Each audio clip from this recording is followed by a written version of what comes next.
Hello. So I'm back with a few more just quick videos, not as long as my other ones.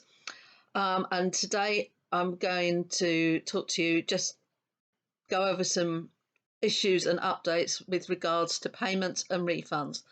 So we've had quite a bit of hoo-ha about PayPal changing their terms and conditions so that when you apply a refund, they don't refund their proportion of that transaction. You're going to be paying the lot. So if you pay um, a 20p charge when somebody pays you, when you refund, you're going to have to pay the 20p that PayPal would have refunded. They're not chipping in with what they've taken. Um, Now, lots of people disagreeing that this is the standard. To be honest, it pretty much is the standard now with refunds. And PayPal did announce this a few weeks, I think a couple of weeks in advance in the UK, and it had already happened in other parts of the world and in the US previously. So it's probably got more to do with the UK and Brexit than it has to do with the current health situation, because actually Ireland um, is still not, they're still getting their PayPal fees refunded with their refunds. So if opening a PayPal account with an Irish or other European address works for you, you could do that to avoid future charges. However, that's probably going to change if they can get it past the European Union. Um, and in any event, it doesn't really help you with the current situation. Now, although PayPal announced it, um, they wouldn't have known what was going to happen with the health pandemic. So, my suggestion is with regard to PayPal, and especially for businesses who have had to refund lots of ticketing for events and shows, what I would say is this: process your refunds as necessary, keep your customers, your audiences happy. However, I'm going to try and find an appropriate email address for you to write a letter to PayPal and just state your case and see if they will do anything. Because my view is that your transactions probably occurred way before they instigated this policy for your location. It's not like a product sale where those refunds are going to happen a lot more quickly.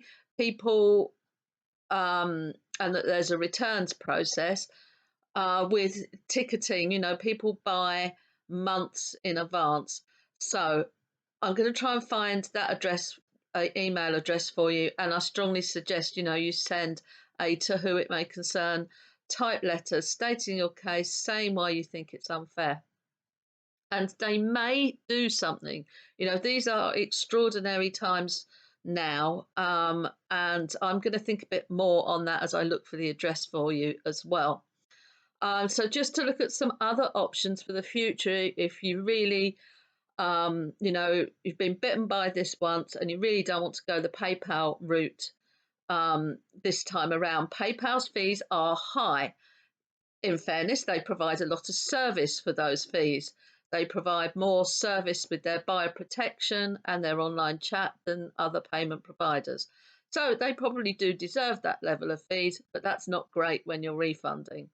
So some people who have lower fees, you can use Stripe. It integrates with a lot of platforms. Um, However, they have the same policy. They will not refund their portion of the fees when you make a refund. However, their fees are lower. So you will lose less in that situation. And in fact, your ongoing costs on ticket sales um, your cost of sale is going to be lower anyway because they're taking a smaller slice out of your pie. Amazon payments is an option. It's a little bit weird, it's a little bit complicated, but it may work for you and is worth looking at.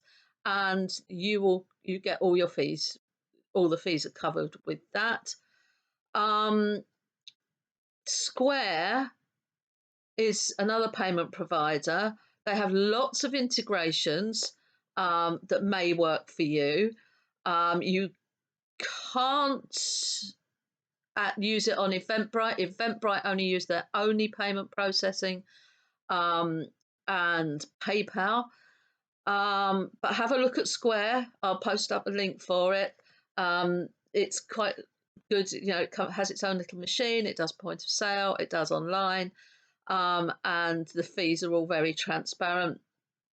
And if none of those are looking good to you, can also, a couple of others worth looking at are Mollie, Mollie, and Skrill. I will post up links with this video for those providers.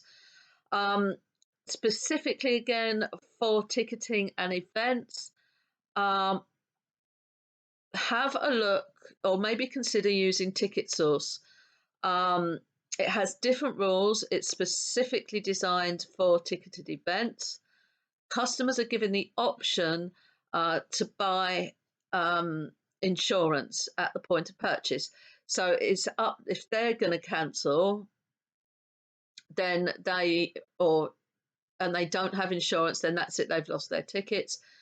And the your tickets are stated as non-refundable, and that's that. It takes you out of the picture and unaccountable. You cannot refund a ticket on TicketSource, so that takes it out of your hands if people do want to cancel.